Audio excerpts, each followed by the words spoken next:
Salut à tous, c'est Hugo de la chaîne NSS et aujourd'hui j'aimerais vous montrer que Premiere Pro a des capacités pour faire de l'animation et en l'occurrence ce que vous êtes en train de voir, cette fameuse boule de feu, a bel et bien été créée uniquement sur Premiere Pro. On va partir d'une base d'un cache couleur, peu importe la couleur, c'est pas important, et on va venir déjà appliquer un premier effet. L'effet en l'occurrence va être l'effet cercle. Donc vous déposez l'effet cercle sur votre cache couleur et sans grande surprise, ça va vous créer un cercle. La taille du cercle va vraiment être importante puisque ça va vraiment définir la taille de votre boule de feu. Pour ma part, je vais partir sur quelque chose de relativement classique. On va partir sur un rayon de 100 pixels. Ensuite, sur cet effet de cercle, on va ajouter un effet de turbulence. L'effet de turbulence, comme vous le voyez, va nous créer une déformation physique et bien évidemment, on va venir l'amplifier pour lui donner beaucoup plus d'influence sur le cercle. En l'occurrence, on va passer le gain de 50 à 300 et on va réduire la taille de 100 à 10. À partir de là, on va animer deux choses. Premièrement, le décalage vertical de l'effet turbulence, histoire d'avoir une animation qui monte. Et ensuite, le paramètre d'évolution, justement pour avoir un changement, pour ne pas avoir toujours la même animation dans notre turbulence. Donc pour ça, vous vous placez au début de votre élément, vous activez le chronomètre de décalage de turbulence et le chronomètre d'évolution. Vous avancez un petit peu dans la timeline et pour un rush de 5 secondes, vous allez passer l'évolution de 0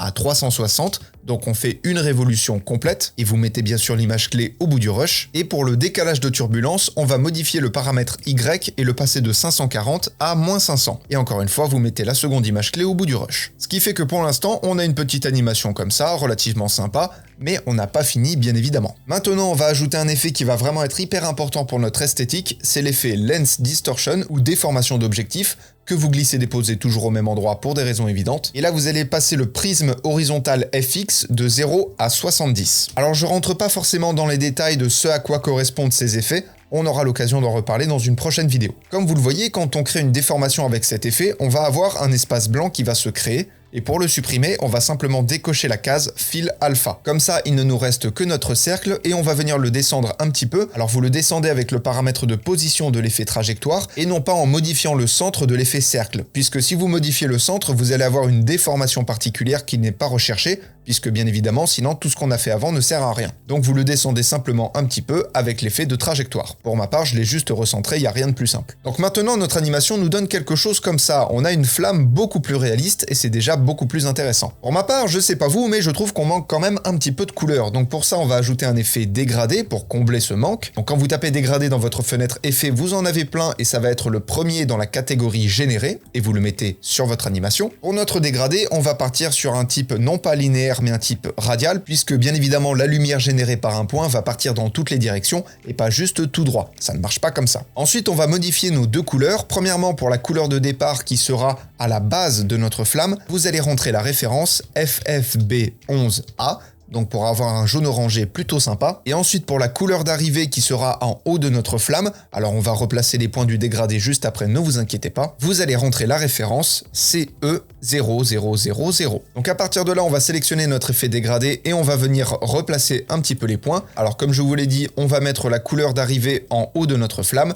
et la couleur de départ à sa base. Ce qui fait que notre flamme a déjà une tête un petit peu plus intéressante, même si on est loin d'avoir fini. Ensuite, pour donner un peu plus de cachet et pour donner un côté un peu plus lumineux à notre animation, on va venir ajouter un effet de lueur, puisque bien évidemment, je vous le donne en mille, le feu, ça fait de la lumière. Jusque-là, c'est relativement simple à comprendre. Donc on met l'effet lueur VR sur notre animation. Pour ma part, je vais passer le seuil de luminance de 0,9 à 0,33. Alors le seuil de luminance, plus il est bas, plus la lueur va être forte. C'est un peu contre-intuitif, mais c'est comme ça. Je vais ensuite passer le rayon de 100 à 20 et la luminosité de la lueur de 1 à 0,4. Donc quand on regarde le avant-après, ça c'est sans la lueur et ça c'est avec la lueur. Et encore une fois, on n'a pas fini la gestion de la lumière, on a encore quelques petits trucs à faire. Et enfin, parce que je trouve que notre flamme manque un petit peu de rondeur, on va ajouter un effet de sphérisation. Donc pour ça, vous tapez sphérisation dans votre fenêtre effet, vous glissez-déposez l'effet du même nom sur votre animation. Et là, je vais monter un tout petit peu le point de centre que je vais mettre au niveau de la génération de la lumière jaune, puisque c'est vraiment la base de notre flamme. Et je vais passer le rayon de 0 à 200. Donc là, selon moi, on a déjà quelque chose de beaucoup plus intéressant. Une fois que vous avez fait ça, vous allez dupliquer votre rush, puisque bien évidemment, on va pas s'amuser à tout refaire.